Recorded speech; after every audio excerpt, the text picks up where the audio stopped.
بسم اللہ الرحمن الرحیم۔ السلام علیکم۔ آج 15 شعبان پیر کے دن دولت کا فرشتہ ہر گھر آئے گا۔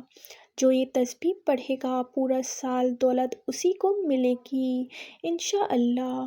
آج 15 شعبان پیر کا دن ہے۔ صبح کے وقت رزق دینے والے فرشتے ہر گھر میں آتے ہیں اور یہ دیکھتے ہیں کہ کون ہے جو اللہ کی عبادت کرتا ہے، اللہ کو یاد کرتا ہے، اللہ کا ذکر کرتا ہے، تسبیحات پڑھتا ہے۔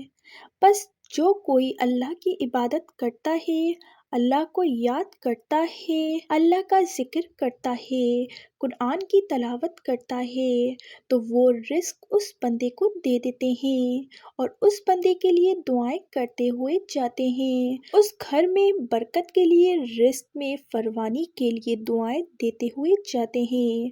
اللہ تعالیٰ فرماتا ہے کہ اللہ وہی ہے جو تم پر رحمت فرماتا ہے اور اس کے فرشتے بھی تمہارے لیے رحمت کی دعا کرتے ہیں تاکہ وہ تمہیں اندھیروں سے نکال کر روشنی کی طرف لے جائے۔ اور اللہ تعالیٰ مومنوں پر بہت مہربان ہے۔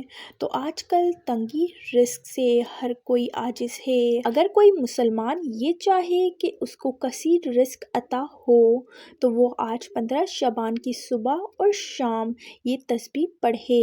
یہ وہ تسبیح ہے جو آج اس مبارک دن پڑھے گا انشاءاللہ قیامت تک اس کے گھر سے رزق ختم نہیں ہوگا، وہ شخص کبھی محتاج نہیں ہوگا، کبھی فقر و فاقہ میں مبتلا نہیں ہوگا، کبھی قرض میں مبتلا نہیں ہوگا، کبھی کسی پریشانی میں مصیبت میں گرفتار نہیں ہوگا۔ یہ تسبیح ہر مصیبت، ہر پریشانی، ہر غم کا علاج ہے۔ یہ تسبیح ہے جس گھر میں پڑھی جاتی ہے اس گھر میں اللہ کی رحمتیں آتی ہیں، برکتیں آتی ہیں، رزق آتا ہے۔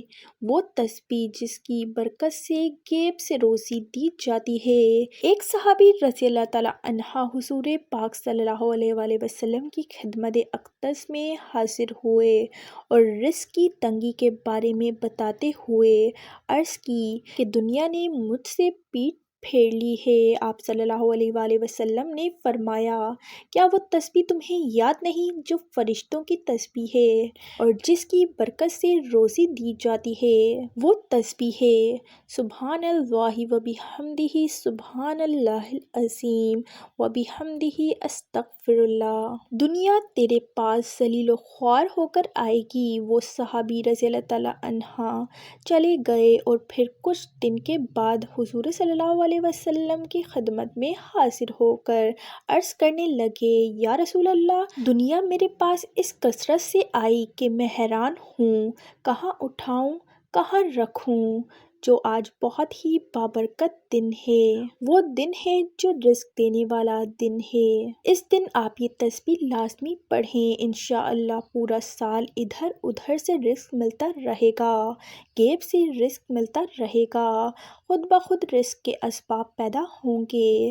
شعبان کی ہر صبح یہ تسبیح لازمی پڑھیں۔ دعا ہے کہ اللہ ہم سب پر اپنا خاص فضل و کرم فرمائے اور ہماری انفرادی اور اجتماعی پریشانیاں اپنے محبوب پاک صلی اللہ علیہ وسلم اور ان کی آل و اصحاب کے صدقے دور فرما کر ان مقدس دنوں میں زیادہ سے زیادہ فکر آخرت کی توفیق نصیب فرمائے، ہمارے ملک پاکستان کی حفاظت فرمائے، آمین۔